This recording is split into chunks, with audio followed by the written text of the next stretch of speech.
Baru-baru ini, media mengungkap bahwa Rasmus Paludan, si pembakar Al-Quran, terindikasi penyakit pedofil. Hal ini terungkap dalam rekaman audio dari percakapan online Paludan. Rekaman itu mengungkapkan bahwa dia berbicara kepada anak di bawah umur tentang skenario seksual yang mengganggu dan gamblang, seperti seorang guru yang melakukan pelecehan seksual terhadap seorang anak laki-laki di depan kelasnya. Jeg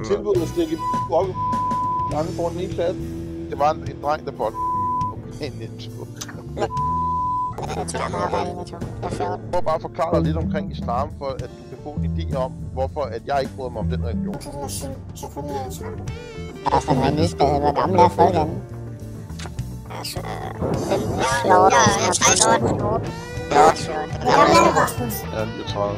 Paludan melakukan percakapan seksual eksplisit dengan anak di bawah umur di platform media sosial Discord, meskipun mengetahui bahwa lawan bicaranya itu masih di bawah umur. Dia menangis karena dia belum pernah menangis sebelumnya pada pelanggaran pertama Swifternya oleh alat plastik keras, kata Paludan kepada audiens mudanya seperti dalam rekaman audio tersebut. Dalam satu contoh, para audiens bahkan memberitahu Paludan usia mereka yang berkisar antara 13 hingga 17 tahun dalam ukuran grup. Ketika ditanya berapa umurnya, politisi itu mengatakan dia berusia 39 tahun, meskipun usia persetujuan konsen di Swedia adalah 15 tahun. Paludan secara sadar dan terus-menerus melakukan percakapan seksual yang eksplisit dengan anak berusia 13 dan 14 tahun. Contoh lain dari percakapan yang menunjukkan perilakunya yang mengejutkan terjadi pada 11 Agustus 2021 antara dia dan pengguna Discord lainnya, termasuk anak di bawah umur. Sebut saja dia user 1 untuk menjaga anonimitasnya. Paludan kembali melakukan percakapan mesum, menjelaskan kepada pengguna bahwa user 1 melakukan aktivitas seksual dengan seorang anak laki-laki di belakang toko kelontong Neto. Menanggapi cerita eksplisit Paludan, pengguna lain bertanya kepada user 1, "Ya, tetapi apakah Anda bekerja di Neto atau apa? Berapa umur Anda?"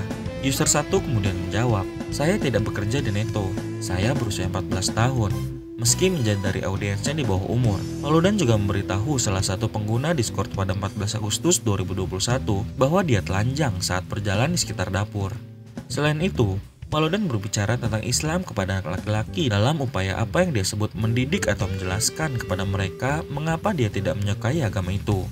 Dia mulai menggunakan Discord setelah akun YouTube-nya dihapus pada Februari 2020. Dia tidak menghadapi tuntutan hukum atas obrolan yang tidak pantas, tetapi telah didakwa dengan total 14 pelanggaran di masa lalu, seperti rasisme, pencemaran nama baik, dan pelanggaran peraturan lalu lintas. Latar belakang kriminalnya juga mengungkapkan bahwa dia dijatuhi hukuman 2 hingga 3 bulan penjara dan tidak diizinkan mengemudi untuk jangka waktu tertentu atau bekerja sebagai pengacara selama 3 tahun. Baru-baru ini, ekstremis anti-Islam ini membakar salinan Al-Quran di luar gedung kedutaan Turki di Swedia. Meski mendapat kecaman internasional, Paludan bersumpah akan membakar kitab suci itu setiap Jumat hingga Swedia diterima sebagai anggota NATO. Swedia dan Finlandia secara resmi mendaftar untuk bergabung dengan NATO pada Mei lalu, mengabaikan posisi non-blok militer mereka yang mereka pertahankan selama beberapa dekade terakhir. Perubahan sikap itu dipicu oleh invasi Rusia ke Ukraina yang dimulai pada 24 Februari lalu. Tetapi Turki, anggota NATO selama lebih dari 70 tahun, menyuarakan keberatan, menuduh kedua negara mentoleransi dan bahkan mendukung kelompok teroris, termasuk PKK dan organisasi teroris Fethullah atau FETÖ, kelompok yang dituduh berada di balik upaya kudeta 15 Juli 2016 di Turki.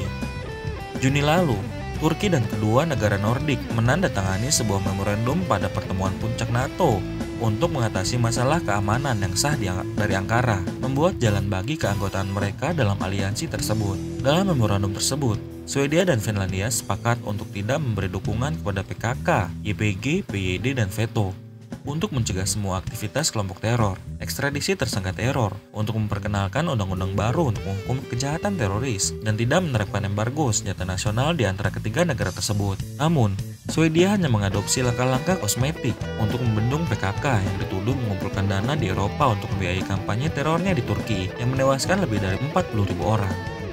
Pada 11 Januari, sebuah kelompok pro-PKK mengorganisir unjuk rasa anti-Turki dan menggantung patung yang disamakan dengan gambar Presiden Recep Tayyip Erdogan di Stockholm. Turki mengancam insiden provokatif ini dan insiden pembakaran Al-Quran baru-baru ini. Situasi dasar mengungkapkan bahwa Swedia belum melaksanakan janjinya dalam tindakan, membahayakan peluangnya untuk memenangkan persetujuan Ankara untuk masuk ke NATO. Aktivis hak asasi manusia Swedia, Helen Segler, menyebut aksi politikus ekstremis sayap kanan Rasmus Paludan yang membakar Al-Quran sebagai pola mengerikan Nazi. Nazi sendiri merupakan partai yang dibentuk diktator Jerman Adolf Hitler yang memicu Perang Dunia II. Nazi memiliki ideologi fasis yang menganggap ras Arya atau kulit putih berada di atas ras-ras lain. Partai itu juga menyebarkan antisemitisme, anti-Yahudi, hingga memberangus kelompok-kelompok penganut agama lain yang berbeda pandangan dengan ideologi Nazi. Pernyataan itu dilontarkan setelah Paludan beraksi dengan membakar kitab suci umat Islam di Stockholm 21 Januari lalu. Menurut Segler, Paludan menggunakan retorika Nazi dalam memandang umat Muslim. Segler mengatakan pada dasarnya, hanya ada sedikit pengetahuan mengenai cara menangani dan memerangi rasisme dan Islamofobia di Swedia. Kebencian-kebencian itu pun menurutnya acap kali menyasar umat Islam.